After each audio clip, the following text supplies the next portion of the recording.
Disorganized landlord says I didn't pay him, so I stopped paying him and squatted for 6 months. It all started about a year ago when I moved into a new apartment. The place was pretty nice, and I was excited to finally have my own space. But from the very beginning, my landlord, Frank, was a total mess. He always seemed to be in a hurry, he was disorganized, and quite honestly, he seemed like he had no idea what he was doing. Now, I'm a responsible tenant. I always pay my rent on time, and I take good care of the place. I never had any issues with previous landlords, so I figured as long as I did my part, everything would be fine. Oh, how wrong I was. About 3 months after I moved in, I got a text from Frank saying that I didn't pay my rent for the month. I was absolutely sure that I had paid it, so I went through my bank statements and found the proof. I replied to this text, letting him know that I had indeed paid, and I even attached a screenshot of the transaction.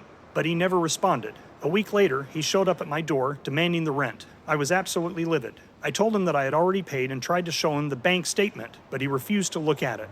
He just kept saying that I hadn't paid and that I needed to pay up or else he'd start the eviction process. I was dumbfounded. I tried to argue my case with him some more, but when I did, he started getting all red-faced and angry and started shouting and cussing, causing other tenants to peek out of their apartments to see what was going on. It was embarrassing to say the least, so I backed off and kept my cool and told him I'd look into it right away. But when he left and I was there, humiliated and frustrated, I decided that I didn't have to take that kind of treatment from anybody, especially when I was telling the truth. Frank was being a complete donkey's butt, and I didn't have to take this from him. So that's when I decided to take a little gamble. I knew that he was disorganized, and I had a hunch that he might not have a copy of my lease. So I sent him a text asking if he could bring me a copy of my lease agreement because I wanted to be reminded of how much rent is and when it is due. He agreed, saying he'd bring it by later that week. But guess what? He never did. I didn't push the issue, and I just let it slide. I figured that if he didn't have my lease, he couldn't prove that I was supposed to be paying rent, and maybe he'd just leave me alone. So I decided to stop paying rent and see what happened.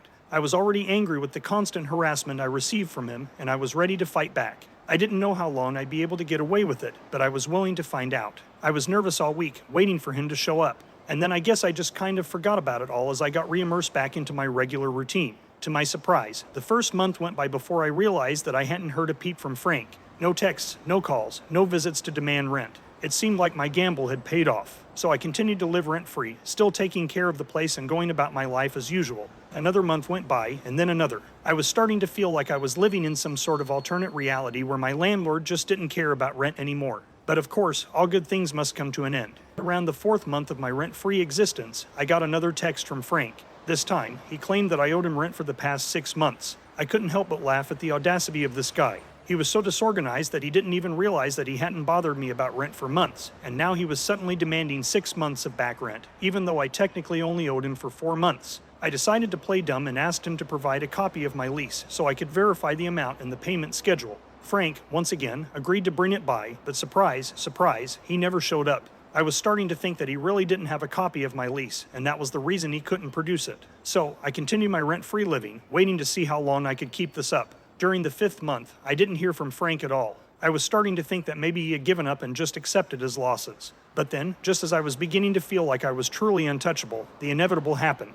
As the 6th month rolled around, I got a knock on my door. It was Frank, accompanied by a burly guy who looked like he was there for intimidation purposes. Frank had finally decided to get serious and was demanding all 8 months of rent that I supposedly owed him. Again, by this point I really only owed him for 6 months. The fact that he brought Guido with him to stand there looking like he was going to rough me up made me all the more angry. If Frank had been reasonable in the first place and had actually let me prove to him that I had paid him, then he would have already gotten his 6 months of rent from me because there would have been no issues. But here he was, trying to go old school on me with his hitman. Deep down I was enraged, but I kept my cool once again so I could ultimately move on. I knew that I couldn't keep this up forever, and I had been saving the money I would have spent on rent just in case things went south. But I wasn't going to give him without a fight. I once again asked for a copy of my lease, and this time, I told him that I wouldn't pay a cent until I had a copy in my hands. Frank was visibly frustrated, and he started threatening me with legal action, eviction, and maybe more as he glanced over at his muscle. But I stood my ground, calling his bluff on roughing me up.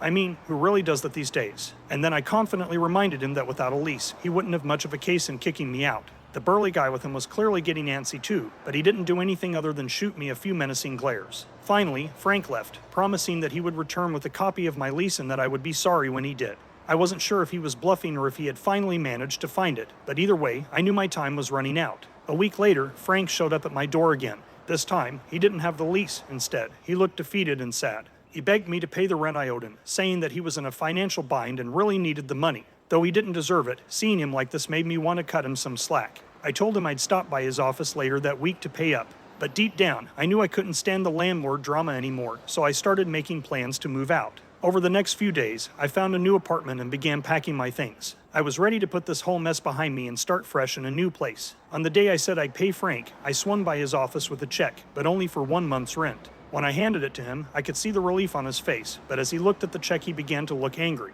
I told him that I was moving out and that this was all I felt I owed him, considering the harassment I'd been through. I reminded him that I had proof that I'd paid the rent he claimed I didn't, and without a lease, he wouldn't have much of a case if he tried to sue me. He started cussing at me and shouting, and so I finally broke my chill facade and loaded him with my own shouting and cussing. He never really calmed down, but he did back up a little. Perhaps seeing me out of my normal chill character freaked him out a bit. It was enough to get some distance so I could walk out of his office without being followed. Finally, I was on my way to a new apartment and a new life. As I left Frank's office and headed to my new apartment, I didn't feel guilty at all. In the end, I was just getting back at a guy who wouldn't stop harassing me for rent I had already paid. And if anything, maybe this experience would teach him a valuable lesson about the importance of staying organized and treating his tenants with respect. 6 months' rent is a lot of money. Do you think this guy took it too far, or did the landlord get what he deserved? Let us know your thoughts in the comments below. When you subscribe, be sure to click the notification bell. Click here for more Tangled threads.